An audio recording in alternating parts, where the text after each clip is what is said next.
I would like to make a point to Mr. Murray. The last point you made in favor of the motion was that the people of Europe have the right to protect their identity and that their politicians should respect that right.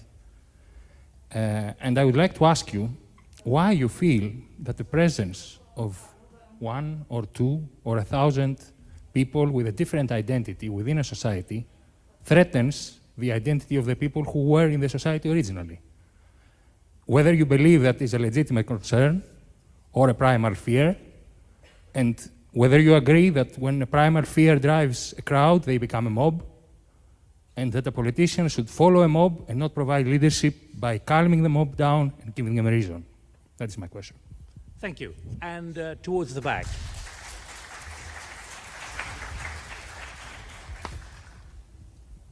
Hello, my name is Eli Liu. I was a student in University of Piraeus International European Studies. And I won't be very quick, but I am against the motion. And I would like to say that European Union was an ex-colonial power. So most of the countries of the Third World were exploited from us. So now we cannot say that we don't accept them because most of their riches and their wealth were taken from us. And as for what Mr. Voridis said about our values as Europeans, it's the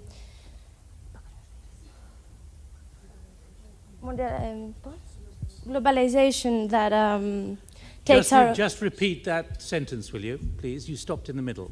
Yes, our values. Mr. Voridis talked about our values as European citizens, as humans. Well, I think globalization takes them from us and not immigrants. And about the shadow economy, it's the fault of the state control that doesn't eliminate it. And right, okay, that'll do for the moment. I think there are a lot of points to pick up, particularly your challenges here to those speaking for the motion. But I want to hear voices as well who are against the motion and would like to challenge those sitting on my left. But let's first of all get those points picked up. Douglas Murray, your response particularly to that challenge to you. Right, very quickly. First of all, if I were Hassan in Syria, I would hope, among other things, that I would help to rebuild my country after the Assad dynasty had wrecked it so completely. I'd hope that I would stay and help to rebuild the country after the devastation caused by that family. Secondly, the gentleman here who said 1 or 2 people, the gentleman here said, why are you threatened by 1 or 2 people? I'm not threatened by 1 or 2 people. Nobody is threatened by 1 or 2 people. The figures I gave you showed we're not talking about 1 or 2 people. The figure I gave you at the very beginning was that people who identify as white British citizens are now a minority in their capital cities. So we're not talking about 1 or 2 people, and it is very disingenuous to pretend that I was.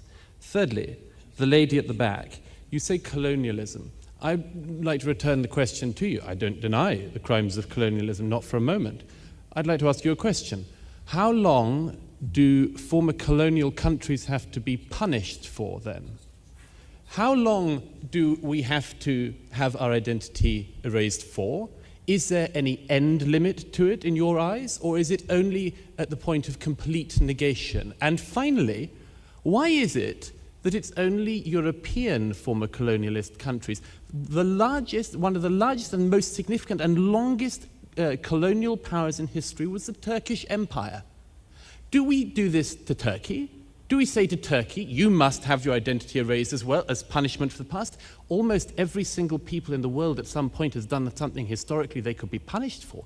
But why, I wonder, is it that it is Europeans that we are always being heard, being offered that choice? Douglas Murray, thank you. Wow, wow, wow. Douglas Murray, good as he gets, he gives just right back with those questions that were asked of the panelists. Precisely, concisely. It's like a laser-guided missile, word missiles that just go right back at the people that ask the questions. So the first gentleman asked, 1 or 2 people, even if it's 1,000, why do people care? If it said, are you scared? Why is the fiery mob, getting so upset? if everything is changing? And Douglas answered the question. It's not just one or two, it's disingenuous. We're talking hundreds upon hundreds of thousands, if not millions, that have come across in a very short period of time. And most of the immigrants, most of the asylees, most of these migrants are poor, uneducated. They're coming for economic reasons. They're leaving strife. They're leaving famine. They're leaving persecution. They're leaving death, destruction, war, you name it. The majority of them, as I said, uneducated and do not want to assimilate, are not willing to integrate. They shield themselves from society. They want to impose their culture, their mores, their values, their laws, their religion. They would like to, bring that about as a change. And the people, the Western Europeans, are going, listen, we want to be welcoming. We want to open up with open arms. And we're very loving and we're very accepting.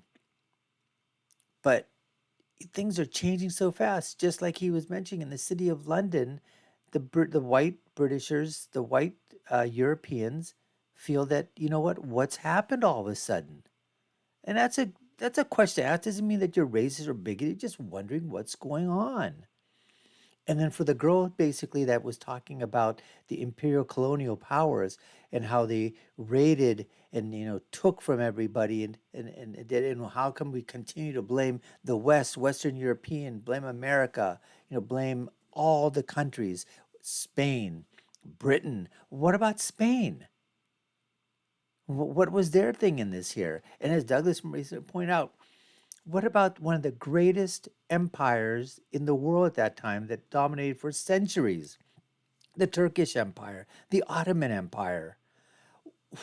Does anybody go and say, where's Turkey? Where's your reparations from Turkey? What's going on over here? Why is it always white Europeans that need to be, you know, flogged every single time? And then there's self-flagellation from European whites and other white Caucasians. And then there's a flagellation that occurs from everybody else around the world that just basically wants to sort of whitewash everything else from around the world, except that everything must have come from Europe. Everything must have come from England. All the bad things happened in England. All the bad things happened in France and Western Europe. And then the United States of America entered. And these are just bad, bad actors, colonialists, imperialists. Amazing, folks, amazing. But Douglas handled each and every one of those questions great. And basically, that's the way that Douglas does it. Anyways, folks, we appreciate you taking the time to watch. You've been watching the Dr. Nasir Shaikh Show. I've been your host, Dr. Nasir. If you like our content, we'd love for you to subscribe to our channel. Like, share, and follow us. You know what to do. Check out our other video links above and below. And I'll leave you with my final thought, which is, when you're right, and when you're left, you're wrong. Until next time, folks, take care and stay safe.